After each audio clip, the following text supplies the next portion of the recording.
자, 일단 물질의 특성에서 첫 번째 내용은 우리 주변의 물질들을 분류를 해보는 거죠.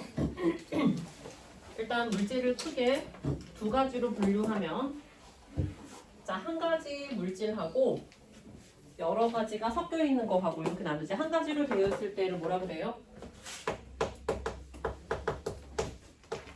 한 가지 순수한 물질로 되어 있을 때 순물질. 자, 여러 가지가 각각의 성질을 유지한 채 섞여 있으면 혼합물이라고 합니다. 자, 순물질은 다시 한 종류의 원소로만 이루어져 있으면 혼원소 물질. 자, 여러 종류의 원소로 이루어진 순물질은 뭐라 그래요? 화합물이라고 하죠. 자, 혼합물은 다시 뭐랑 뭐로 나눌 수 있어요?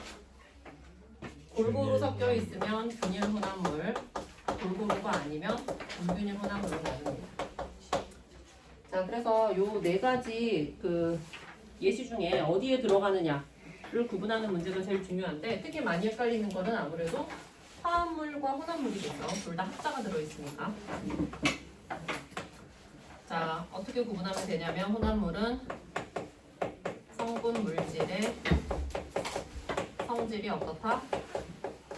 그대로 유지된다. 게 바로 혼합물이고요. 자, 화합물은 성분 물질의 성질이 유지가 되지 않은 새로운 성질의 물질이 되는 거예요. 공부하는 게 제일 좋습니다. 자, 거기 책에 나와 있는 예시들을 한번 봅시다. 한 종류의 원소로 이루어진 물질이 호동수 물질이죠. 자, 지금 예시 누구 나와 있어? 자, 그 원소 그 원소 이름들을 보면서 여러분들이 원소 기호도 생각할 수 있어야 돼. 구리 원소 기호 어떻게 돼요? CU 써봐. 다이아몬드는 무슨 원소예요? 탄소로 되어 있죠. C. 금은 원소 기호 뭐예요? AU. 수는 HG. 산소는 O2.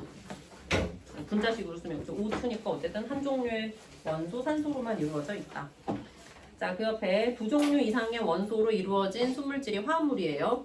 물은 어떻게 쓰니? H2O. 자, 써보세요. H2O. 자, 그럼 수소랑 산소로 되어 있죠. 자, 염화나트륨은 NaCl이니까 나트륨과 염소로 이루어져 있다. 이산화탄소는 CO2. 자, 그 다음에 에탄올은, 얘들아, 에탄올은 여러분들이 식을 외우기 여기 세 가지까지는 그래도 이름 너네들이 원소기호로 알고 있지, 화학식으로. 근데 에탄올의 화학식까지 여러분들이 외우기 쉽지는 않은데, 자, 그럼 에탄올이 혼합물인지 화합물인지 여러분들이 어떻게 구분할 수 있냐면, 에탄올 정도는 여러분이 끓는 점을 기억해두면 좋아요. 끓는 점 문제에서 에탄올 많이 나오거든.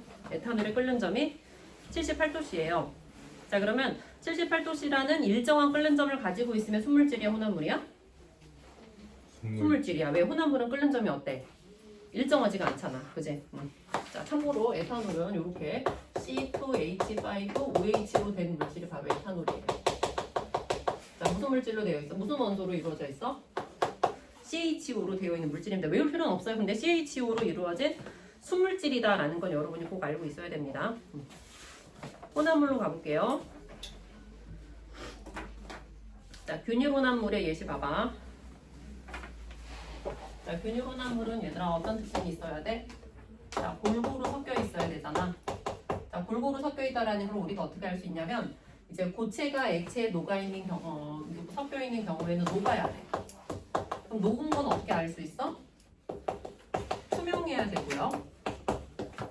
가라앉는 물질이 없어야지 우리가 뭐다? 균일 혼합물이다라고 얘기할 수 있습니다. 자, 그러면 만약에 이 성질을 만족하지 않으면 뭐라고 할 수 있는 거야? 불균일 혼합물이다라고 할 수 있는 거죠. 자, 그러면 첫 번째 설탕물. 얘들아, 설탕물 투명해요?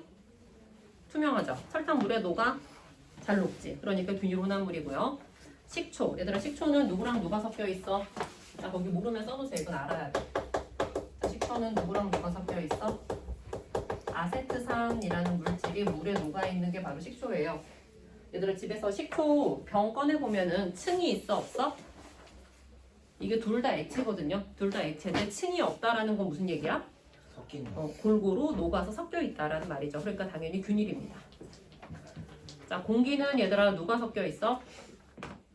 공기는 기체들이 섞여 있잖아. 자, 기체들은 입자들의 운동이 어때요? 활발하기 때문에 일반적으로 기체 혼합물들은 대부분 균일입니다. 자, 그리고 균일이다라는 걸 우리가 알 수 있는 게 공기 중에서 질소가 78%, 산소가 21%잖아요. 이 비율이 어디에서 재나 어때? 비슷해. 비슷하다라는 것은 조성이 비슷하다라는 것은 골고루 섞여 있다는 뜻이 되는 거죠. 자, 탄산음료는 얘들아 음료수에 뭐 녹아 있어? 이산화탄소도 기체잖아. 기체니까 그 균일한 상태로 녹아 있게 되겠고요. 합금은 얘들아 누구를 섞은 거야? 얘들아 합금은 누구를 섞은 거야? 금속을 섞은 건데, 자, 금속은 보통 상온에서는 무슨 상태지만 고체 상태지만 얘를 고체 상태로 섞는 게 아니라 액체 상태로 녹여서 섞는 거예요. 자, 녹여서 섞으니까 당연히 어떻겠어? 균일 혼합물이 되는 거겠지. 얘들아 송금을 여기 송금 호돈소 물질이 여기 들어가겠네. 자, 송금을 24K라고 하는 거 혹시 알아요?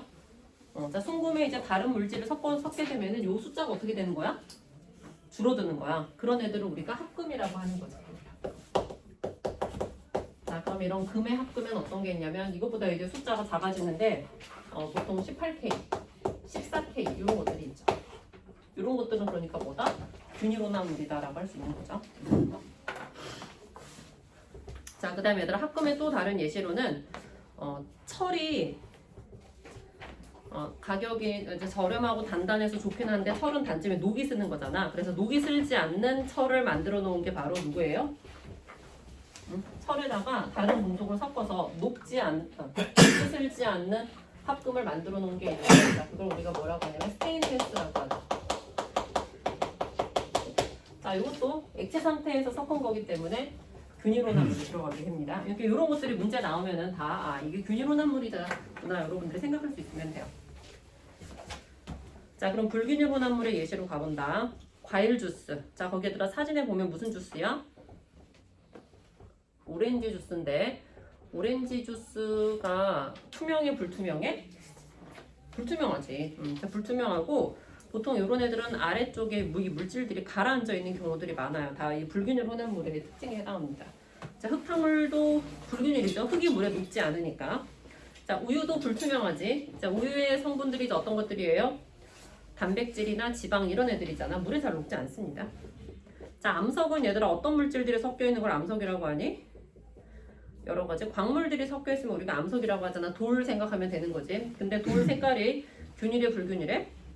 우리가 색깔만 보면 알 수 있어. 불균일하죠. 자, 그럼 이런 애들이 혼합물이다라고 할 수 있고, 자, 그럼 혼합물의 성질로 가본다. 성분 물질의 성질을 어떻다? 그대로 가진다. 거기에 그대로의 동그라미 해놓으세요. 성질을 그대로 가지고 있다라는 게 혼합물의 가장 중요한 특징입니다. 자, 그 다음에 아까도 얘기했었지만 혼합물은 녹는 점, 끓는 점 이런 물질의 특성이 일정하지가 않아요. 자, 거기 봐봐. 혼합 비율에 따라서 어떻다? 끓는 점, 녹는 점, 밀도 등이 달라진다. 거기 달라진다의 동그라미. 자, 그래서 예를 들어서 소금물을 만들어주게 되면은 물은 몇 도에서 온도가 끓어야 되는데 100도씨에서 끓어야 되는데 여기 소금을 넣어주게 되면은 끓는 점이 올라가는데 몇 도까지 올라가는지는 소금의 농도에 따라 달라지는 거예요. 소금을 많이 넣으면 많이 넣을수록 더 끓는 점이 올라가거든요. 그래서 정해져 있지 않다, 일정하지 않다, 달라진다 이렇게 얘기할 수 있습니다. 자, 그러면 우리가 여기 순물질과 혼합물을 구분할 때 순물질은 방금 어떻다? 물질의 특성이 일정하다, 정해져 있다 라는 거고, 혼합물은 어떻다? 물질의 특성이 일정하지 않다. 이걸로 이제 이 두 가지로 구분을 하게 되는데요. 자, 그럼 이제 물질의 특성이 뭐냐? 이 얘기를 이제 하려고 하는 거죠. 자, 물질의 특성은 다른 물질과 구별되는, 자, 구별의 동그라미. 그 물질만이 나타내는 고유한 성질을 물질의 특성이라고 얘기를 하고요. 자, 그 중에서 우리가 감각기관을 통해서 간단하게 알아볼 수 있는 성질, 자, 색깔, 냄새, 맛 이런 것들은 학교에서 혹시 겉보기 성질 이런 말 배웠나요? 안 배웠나? 요즘 교과서는 이게 많이 빠져있던데 겉보기 성질 같은 것들도 있고, 아니면 우리가 실험을 통해서 확인할 수 있는 끓는 점, 녹는 점, 어는 점, 밀도, 용해도 등 이 단원의 소단원 제목들이죠. 이런 것 등이 있습니다. 자, 물질의 특성은 당연히 물질을 구별할 수 있어야 되기 때문에 동그라미 1번 물질의 종류에 따라 다르다라고 할 수 있겠고요. 2번 같은 물질인 경우에는, 자, 거기 양에 관계없이 일정의 몇 줄? 자, 물 100g하고 똑같이 물 200g을 끓인다. 자 그러면 똑같이 다 물인데 끓였을 때 끓게 되는 온도, 끓는 점을 측정해 보면 둘이 어떻게 나온다는 거야? 응? 얘들아 물 100도에서 끓이면 물 100g을 끓이면 몇 도씨에서 끓어요? 100도. 자 100도씨에서 이렇게 끓어요. 자 그럼 200g을 끓이면 어떻게 돼요? 100도씨에서 끓게 되는데 대신 뭐가 달라지게 돼? 좀 더 오래. 끓을 때까지 걸리는 시간이 어떻게 돼? 더 길어지게 되죠. 그래서 이렇게 끓게 됩니다. 이게 200g. 오케이. 자, 끓을 때까지 걸리는 뭐가 달라진다? 시간이 달라진다라고만 생각하면 되겠습니다. 온도는 똑같습니다. 자, 그래서 3번 이 물질의 특성을 이용하면 수물질과 혼합물을 구별할 수 있다고. 수물질은 어떻고? 물질의 특성이 일정하고 혼합물은 물질의 특성이 일정하지 않다라고 생각하면 됩니다. 자, 그러면 이걸 가지고 구별하는 예시들을 아래 가볼 건데요. 자, 기본적으로 여러분이 생각해야 될 건 어떤 거냐면 자, 이렇게 혼합물을 만들어주게 되면 이게 상태 변화를 방해한다라는 개념이에요. 자, 그래서 액체를 가열하게 되면 끓는 점에 도달을 하고 냉각시키게 되면 어느 점에 도달을 하잖아요. 이렇게 도달을 하잖아. 근데 여기다가 이렇게 뭔가를 섞었어. 액체 플러스 알파를 섞었다. 그럼 뭐가 만들어지는 거야? 혼합물이 만들어지게 되는 건데 자, 이렇게 혼합물이 만들어지게 되면은 요 물질이 요 액체가 자, 상태 변화하는 것을 방해해요. 자, 그러면 얘가 여기서 끓으려고 하는데 방해하니까 못 끓고 온도가 어떻게 된다? 올라간다. 그래서 끓는 점이 올라가는 오름 현상 나타나고요. 자, 0도 예를 들어서 물이 0도에서 얼려고 한다. 근데 얘가 상태 변화를 방해하니까 얼지 않고 더 내려가게 돼요. 어느 점이 내려가는 현상. 끓는 점 어떻게 된다고? 끓는 점은 올라가고 어느 점은 어떻게 된다고? 내려간다고? 요거 잘 기억을 해두세요. 자, 그럼 요걸 가지고 그 아래쪽에 있는 그래프들을 우리가 다 설명할 수가 있는데 자, 첫 번째 그래프 보면은 물은 원래 몇 도에서 끓어야 되는데 100도씨에서 끓어야 되는데 소금물은 몇 도에서 끓기 시작해? 100도보다 높은 온도에서 끓기 시작해요. 왜? 여기 상태 변화를 방해하니까. 자, 그런데 그 100도씨에서 끓고 나서도 온도가 어때요? 자, 원래 상태 변화할 때 온도가 일정하게 유지돼야 되잖아. 근데 일정하게 유지되지가 않고 100도에서 일단 꺾인 다음에 계속 올라가죠. 자, 그럼 왜 계속 올라가는 걸까? 자, 여기서부터 어떻게 하기 시작해? 물이 끓기 시작을 하는데 자, 물이 끓게 되면 물의 양이 줄어들잖아요. 물의 양이 줄어들게 되면 농도가 어떻게 돼? 진해지게 되고 이렇게 농도가 진해지면 끓는 점이 어떻게 되는 거야? 더 올라가는 거예요. 자, 그래서 끓는 점이 계속 올라가기 때문에 여기 그래프도 이렇게 계속 올라가게 된다라고 얘기할 수 있습니다. 이게 이제 중요한 설명이죠. 자, 거기에 순수한 액체보다 높은 온도에서 끓기 시작이 밑줄 하고요. 이거는 이 점의 시작점을 말하는 거예요. 자, 그 다음 줄. 끓는 동안 온도가 계속 높아진다 해도 밑줄에 해놓으세요. 왜 그렇다고? 끓는 동안 온도가 계속 높아지는 이유 왜 그렇다고? 물이 줄어들면서 농도가 진해지기 때문에 끓는 점이 계속해서 높아진다. 이렇게 이유를 설명할 수 있어야 됩니다. 이유를 물어보기도 하는 거니까. 자, 그래서 아래 달걀을 삶을 때 물에 소금을 넣는다. 자, 그러면 더 어떻다는 거야? 물이 원래 온도가 100도까지만 올라가는데 110도까지 올라가면 어떻겠어? 더 빨리 익겠지. 이 장점이 있다는 거예요. 라면을 끓일 때도 스프를 먼저 넣고 물을 끓이게 되면은 물이 100도보다 더 많이 올라갈 수가 있기 때문에 면을 더 빨리 익힐 수가 있습니다. 자, 그럼 두 번째 그래프 이제 어느 점으로 가본다. 자, 물은 몇 도에서 얼어야 되는데 0도씨에서 얼어야 되는데 소금물의 경우에는 소금이 물이 어는 것을 방해하기 때문에 어느 점이 내려가요. 0도씨보다 내려가. 그리고 얼기 시작하고 나서면 또 물이 얼면서 물의 양이 줄어들잖아요. 그럼 농도가 어떻게 되니까? 진해지니까 또 어느 점이 더 내려가는 거예요. 그래서 이 그래프랑 어때요? 어느 점 그래프랑? 반대로 뒤집힌 모양이라고 생각하면 돼요. 이유도 똑같습니다. 물이 얼기 시작하면서 농도가 진해지니까 어느 점이 계속 내려간다. 이렇게 설명할 수 있으면 돼요. 자, 아래 예시 봅니다. 자, 눈이 쌓인 도로에 염화칼슘 제술제를 뿌리게 되면은 염화칼슘이 물에 약간 녹으면서 혼합물이 만들어지게 되거든요. 자, 그럼 그 혼합물이 어느 점이 내려가니까 어때? 원래 0도씨에서 물이 얼어야 되는데 어느 점이 영하 10도로 내려간다. 그럼 영하 10도까지 안 오는 거잖아. 잘 얼지 않도록 하는 게 바로 특징입니다.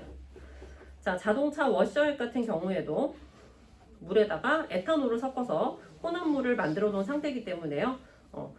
어느 점이 0도씨보다 내려가서 잘 얼지 않게 됩니다. 그리고 경우에 따라서는 그 워셔액에다가 플러스 부동액이라고 써놔주세요. 부동액을 섞어주기도 합니다. 부동액은 무슨 뜻일까?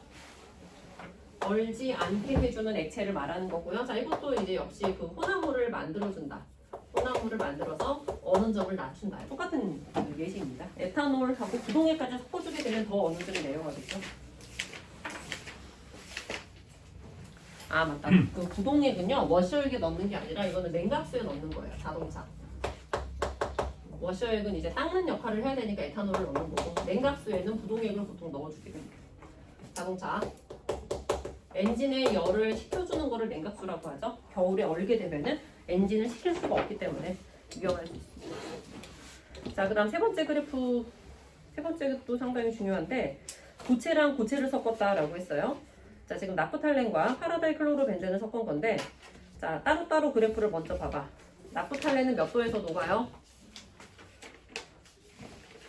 나프탈렌 몇 도에서 녹아? 한 80도 정도에서 녹죠. 파라다이 클로로벤젠은 한 55도 정도에서 녹습니다. 자, 그런데 이제 중요한 거는 그 빨간색 그래프야. 혼합물 그래프를 보게 되면은 어디에서부터 그래프가 꺾이고 있어요? 40도에서부터 그래프가 꺾이는 거 보이나요? 자, 그러니까 아까 녹는 점이 80도, 55도였잖아. 자, 그럼 우리 두 가지 물질을 섞으면 혼합물의 어느 점은 둘에 어디에 있을 것이다라고 생각하기 쉬워요? 응? 얘들아, 두 가지 물질을 섞으면 중간이라고 생각하기가 쉽잖아. 이렇게 사이에 있다고 생각하기가 쉽잖아요. 그런데 사이가 아니라 어떻다는 거야? 둘보다 더 낮아진다라는 게 특징입니다. 자, 거기 설명은 그래서 밑줄합니다. 어떻다? 각 성분 물질보다 낮은 온도에서 녹기 시작. 평균. 자, 사이 온도 아니에요. 사이가 아니라 둘보다 더 낮은 온도에서 녹기 시작합니다. 왜냐면 녹는 점, 어느 점은 다 어떻게 되기 때문에 여기 아까 혼합물을 만들 때 녹는 점, 어느 점은 다 내려가기 때문에 그렇습니다. 자, 그래서 아래 예시를 보게 되면은 자, 땜납 같은 경우는 금속을 자, 예를 들어서 이거 봐봐. 여기 얘랑 지금 다 금속이잖아요. 이런 금속들을 이어 붙일 때 여기 봐, 여기 붙여놨지. 자, 금속이랑 금속은 굉장히 무겁기 때문에 이게 본드로 붙일 수가 없어요. 자, 그래서 여기 사이 보면 여기 울퉁불퉁하잖아요. 이거 뭐예요? 이 금속이랑 금속을 이어 붙이는 걸 우리가 보통 용접이라고 하는데, 여기 용접을 할 때 여기다가 이렇게 붙이는 이 끈적끈적한 물질을 우리가 땜납이라고 해요. 자, 그러면 얘들아, 얘는 끈적끈적하게 녹아있는데 다른 물질은 안 녹아야지 얘가 모양이 유지가 되겠지. 그러면 요 사이에 있는 요 땜납은 녹는 점이 어때야 돼? 낮아서 쉽게 녹아야 돼. 얘에 비해서. 얘에 비해 얘가 녹는 점이 낮아야지 얘만 녹고 얘는 안 녹을 거 아니야. 자, 그래서 땜납은 거기 보면 뭐를 만든다? 납에다가 주석을 섞어서 뭐를 만든다? 혼합물을 만들어서 녹는 점을 낮추는 거예요. 쉽게 녹기 때문에 금속을 이렇게 붙일 때 쓸 수 있다라는 겁니다. 자, 비슷하게 퓨즈도 납이랑 주석을 섞어서 혼합물을 만들어 놓은 거예요. 자, 그러면 녹는 점이 낮아서 잘 녹아. 그래서 센 전류, 과전류가 흐르게 되면은 보통 열이 발생해서 화재가 날 수 있잖아요. 근데 열이 발생하면서 이 퓨즈는 어떻게 돼버려? 얘가 녹는 점이 낮으면 쉽게 끊어지겠지. 그러면 퓨즈가 끊어지면서 전기 회로가 차단되니까 화재까지 연결이 잘 되지 않도록 막아주는 게 바로 퓨즈입니다. 자, 얘들아, 녹는 점이랑 어는 점이랑 원래 사실 똑같은 온도잖아. 근데 녹는 점을 낮추는 예시랑 어는 점을 낮추는 예시로 구분하는 문제를 많이 냅니다.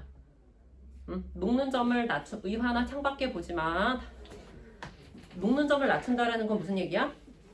쉽게 녹는다. 거기 써놔. 쉽게 녹는다. 맨 밑에다 그냥 써버려요.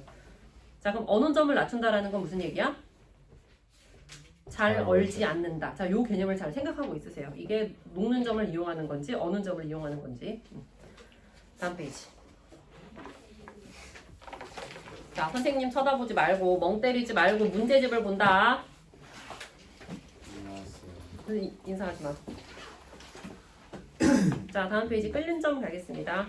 자, 끓는 점, 그 아래 녹는 점, 어는 점 다 상태 변화할 때 나오는 용어들이잖아요. 자, 끓는 점에서는 무슨 상태 변화 일어나죠? 끓는 점에서 일어나는 상태 변화는 액체에서 액체가 기체. 기체로 변하는 기화가 일어나게 되죠.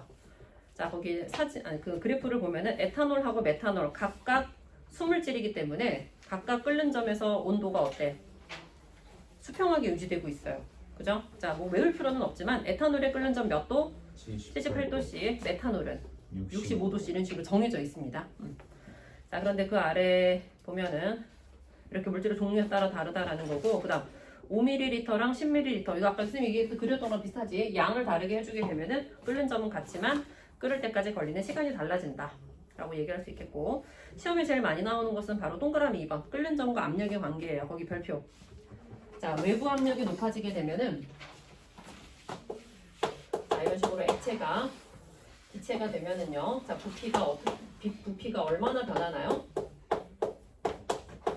액체에서 기체로 가게 되면은 부피가 자, 작게는 수백, 많게는 수천 배 변합니다.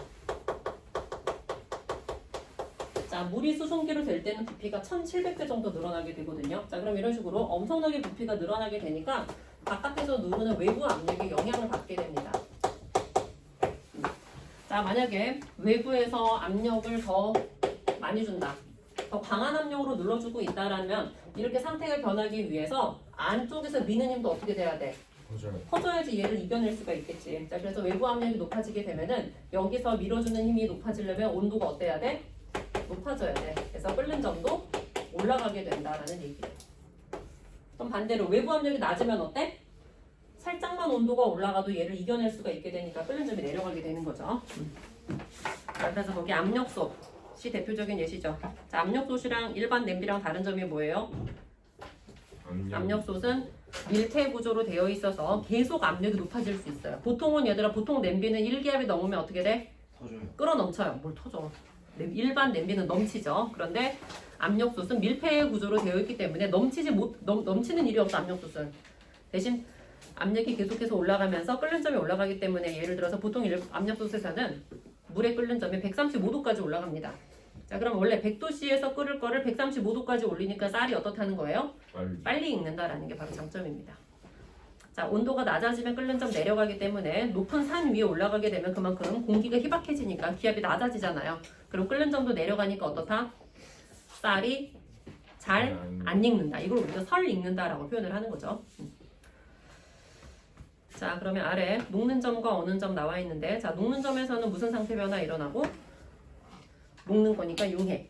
어는 점에서는 응고가 일어나게 되는데, 자, 그 온도가 두 개가 어때야 돼? 똑같아야죠. 얼음의 녹는 점과 물의 어는 점이 똑같으니까. 자, 그래서 아래 그래프와 같이 이렇게 그려지게 된다 라는 거고, 자, 그 각각의 구간에서 무슨 상태로 존재하는지 뭐 이런 것들 물어볼 수 있습니다. 자, 그 다음에 아까 여기 액체랑 기체 끓는 점은 이 부피가 이렇게 많이 변하니까 외부 압력의 영향을 많이 받았죠. 자, 그런데 녹는 점, 어는 점은 고체랑 액체 사이잖아. 고체랑 액체 사이는 부피가 한 10% 정도밖에 안 변해요. 이 부피가 조금밖에 안 변하니까 외부 압력의 영향이 별로 없는 거야. 그래서 안 나와 있는 거지 지금. 영향이 아예 없다고 볼 수는 없지만 큰 영향은 아니다라는 겁니다.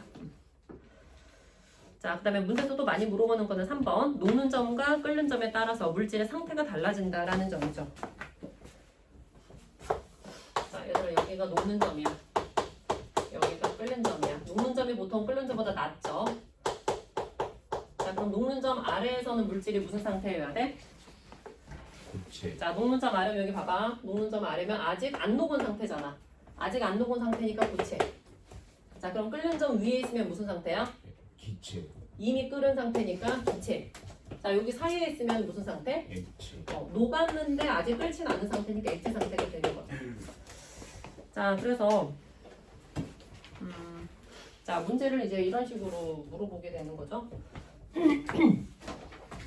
여기다 써볼까? 자, 예를 들어서 녹는 점이 20도, 끓는 점이 200도예요.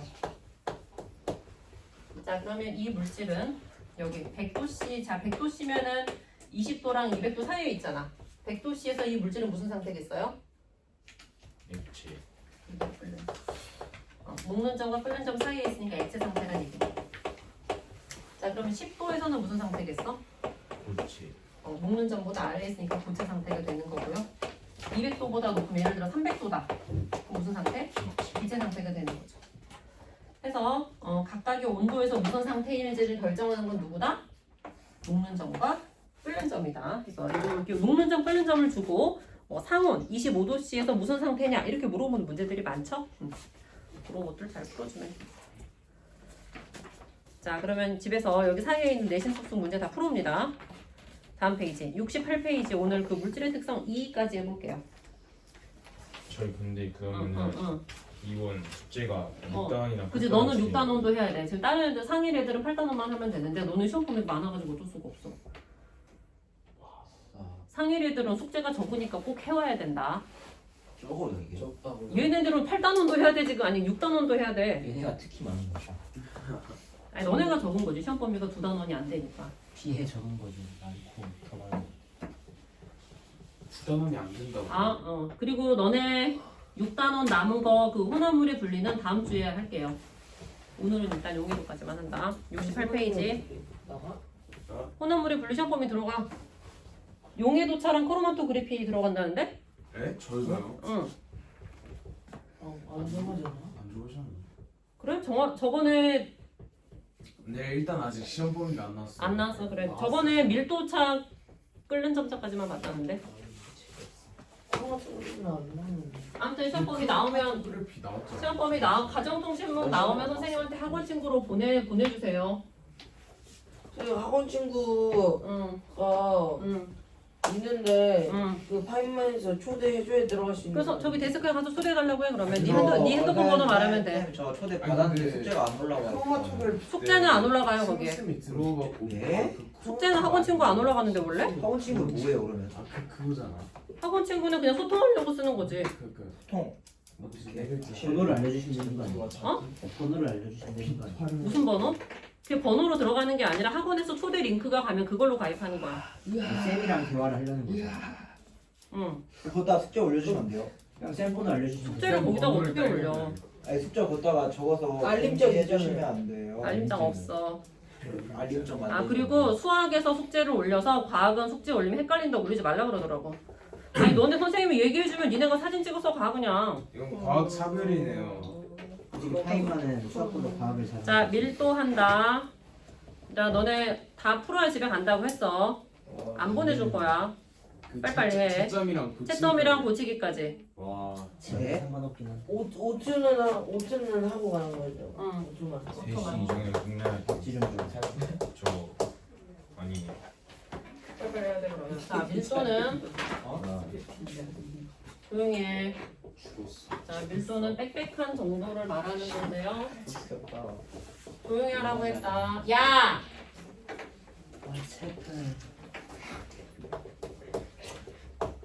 자, 이 빽빽한 정도는 보통 이제 무거운 거랑 무거울수록 빽빽하니까. 근데 무거운 거가 이제 부피에 따라서도 개수가 달라질 수가 있기 때문에 질량을 뭐로 나눠야 돼? 부피로 나눈 것을 우리가 밀도라고 정의합니다. 자, 밀도는 어떻게 정해? 부피를 일정하게 단위 부피당 질량으로 정하는 거고요. 자, 이 단위 부피당 질량을 알고 싶으면 질량을 부피로 나눠보면 되죠. 쌤, 그 130쪽까지 해야 되는 거죠. 7단원 끝까지. 자, 그럼 질량의 단위가 그램, 부피의 단위가 세제곱센티미터이기 때문에 밀도의 단위는 그램 퍼 세제곱센티미터 또는 문제에 따라서 세제곱미터가 나올 수가 있으니까 그램 퍼 세제곱미터. 자, 뭐 이런 식의 단위를 쓰고 뭐 그램 대신에 킬로그램을 쓸 수도 있고요. 자, 그들도 생각해 주시고 자, 그 다음에 문제가 이제 그래프로 많이 나올 수가 있는데 자, 거기 그래프 봐보면 X축이 뭐예요? X축이 부피, Y축이 질량이에요. 자, 그러면 이렇게 그래프가 지금 두 개가 그려져 있는데 자, 둘 다 일차함수 그래프잖아. 조용히 해라. 말하지마 니네끼리. 죄송해요. 니네가 말할수록 늦어져. 자, 기울기가 다 일정하죠. 여기서 이제 기울기가 의미하는 것은 자, 기울기는 x의 증가량분의 y의 증가량인데 지금 x가 뭐예요? 부피, y가 질량. 자, 부피분의 질량이니까 이게 뭐가 되는 거야? 곧 밀도가 되는 거예요.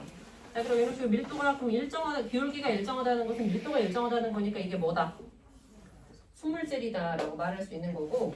자, 그럼 A랑 B 아니다. 자, 그 책에는 말고 그냥 이걸로 이걸 A 이걸 B라고 해보자. 자, 그럼 A가 더 기울기가 어떠니까? 커요. 크니까 이게 더 밀도가 큰 커요. 물질이다라고 할 수 있습니다. 자, 그런데 문제에 따라서 조금 헷갈리게 내기 위해서 여기 X축, Y축이 부피하고 질량을 바꿔서 내는 경우가 있어요. 그럼 X축이 뭐가 되고? 질량이 되고 Y축이 부피가 되는 거예요. 자, 그러면 여기서는 기울기가 뭐가 되는 거야? 이 부분이 기울기가 그지 밀도분의 1이 되는 거지. 자, 그래서 A, B가 있으면 누가 더 밀도가 크다? B B가 밀도가 크다. 이렇게 얘기를 해야 되겠습니다. 그래서 그래프가 나오면 반드시 X축, Y축을 잘 본다. 요거고요. 자, 그 다음에 이제 그 밀도가 다른 물질을 섞어놨을 때 밀도가 큰 물질은 어디로 가려고 해요? 밀도가 크면 어떠니까? 네. 무거우니까 아래로 내려가려는 성질이 있죠. 자, 그래서 오른쪽 그림에서 밀도가 가장 큰 물질이 누구예요? 돌 돌입니다. 그 다음은 분리 글리세린 뭐 이런 순서가 된다.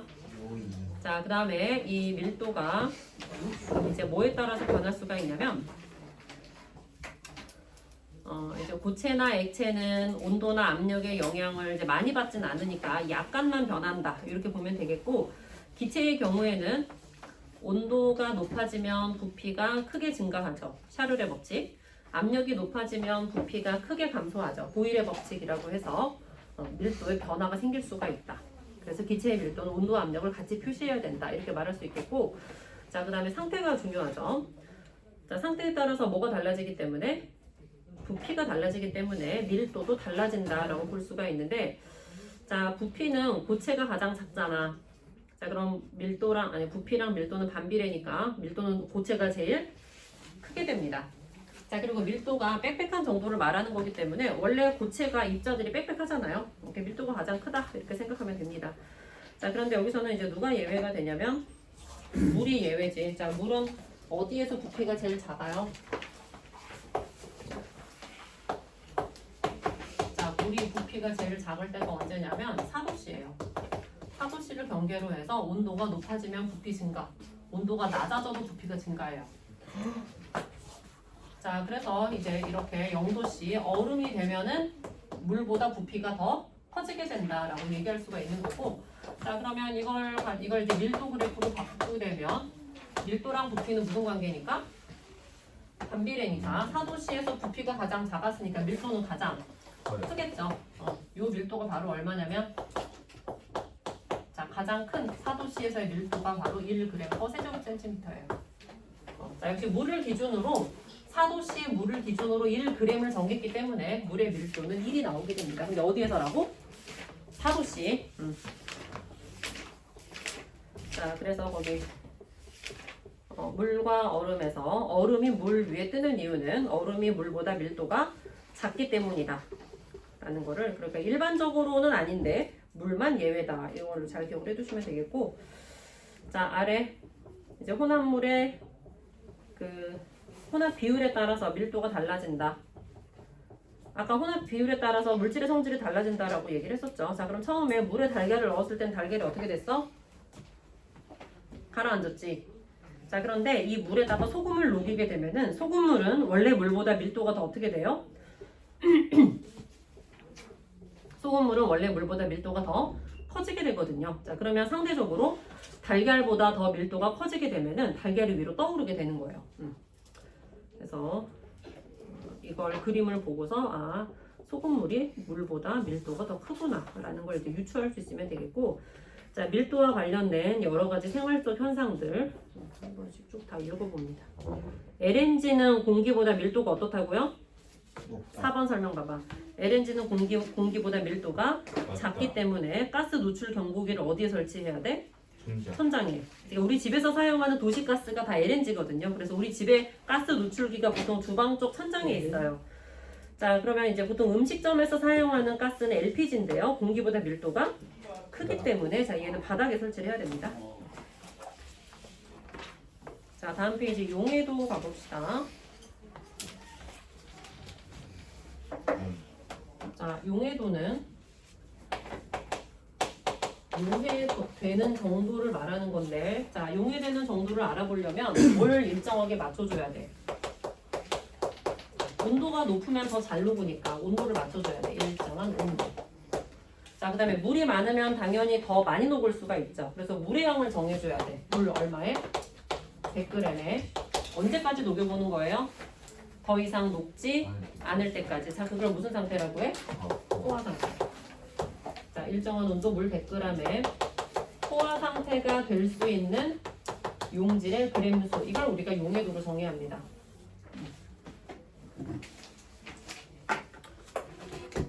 자, 용해도에서 문제로 나오는 것은 대부분 이 용해도 곡선의 문제죠. 자, x축이 온도, y축이 용해도라고 하면은 자, 고체의 용해도는 대체적으로 온도가 높을수록 이렇게 증가합니다. 자, 그러면 뜨거운 물에서는 굉장히 많이 녹을 수 있다라는 건데 자, 이걸 이렇게 냉각시킨다. 자, 왼쪽으로 가는 게 온도를 낮추는 거죠. 냉각시키게 되면은 용해도가 어떻게 돼? 작아지게 되는 거죠. 그래서 원래 녹아있던 양에서 온도를 낮추게 되면 이제 요만큼밖에 못 녹는 거지. 이게 최대량이야. 자, 그럼 이 사이만큼이 어때요? 녹지 못하게 되기 때문에 석출이 되죠. 그래서 이 석출량을 계산하는 문제 굉장히 많이 나오죠. 원래 있었던 양에서 낮아진 온도에서 뭐를 뺀다? 용해도를 뺀다. 그럼 이 차이만큼이 바로 석출되는 용질의 질량입니다. 자, 문제 풀 때 많이 나오니까 특히 거기 동그라미 2번 설명이죠. 용질의 석출. 처음 온도에서 녹아있던 용질의 양 빼기 냉각한 온도에서 최대로 녹을 수 있는 용질의 양. 자, 거기 별표 해놓고요. 자, 계산 문제 많이 풀어보도록 합니다. 자, 마지막에 기체의 용해도 봐보면 탄산음료 생각하면 되지. 자, 탄산음료에 뭐가 녹아있는데?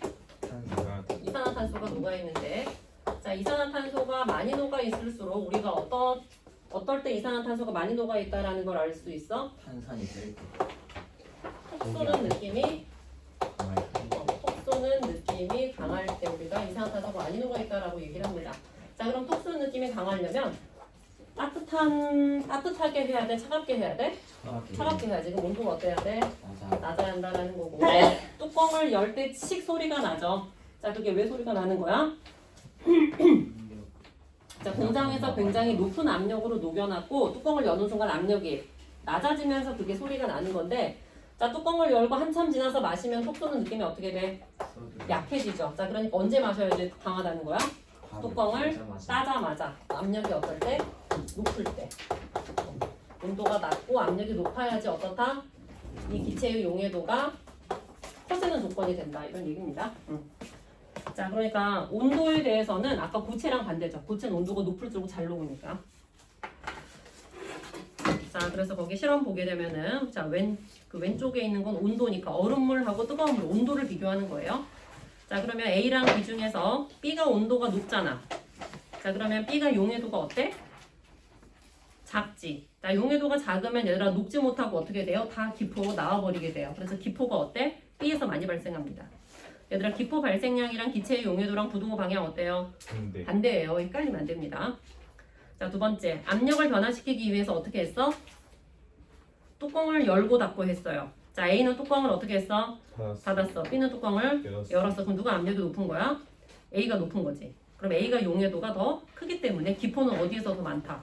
B에서 더 많다. 그러니까 탄산음료를 가만히 세워놓으면 기포가 없었는데 뚜껑을 여는 순간 거품이 생기거든.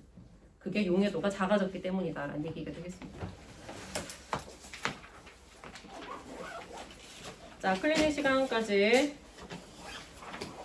항상 오늘 수업한 내용에 대해서 자체 교재 풀어오는 거야. 클리닉 시간까지. 수업 시간까지 오투 풀어오는 거고. 자, 오투 다 한 사람들 선생님한테 검사 맡고 가세요. 고치는 건 조금 애매해. 아니 고치고 와. 아 왜요? 고쳐야지 가. 아니 저 고치는 거. 너네 셋은 가. 저 학원 갔다 올게요. 해. 아이고 빨리 끄자. 학원 가죠. 채점까지 다 끝냈잖아요. 너 1시간 여유 있다던데? 밥을 먹어. 너 어디가? 또 가면 안 돼. 아 시간 다. 안 돼. 진짜. 와. 저 엄마한테 연락해.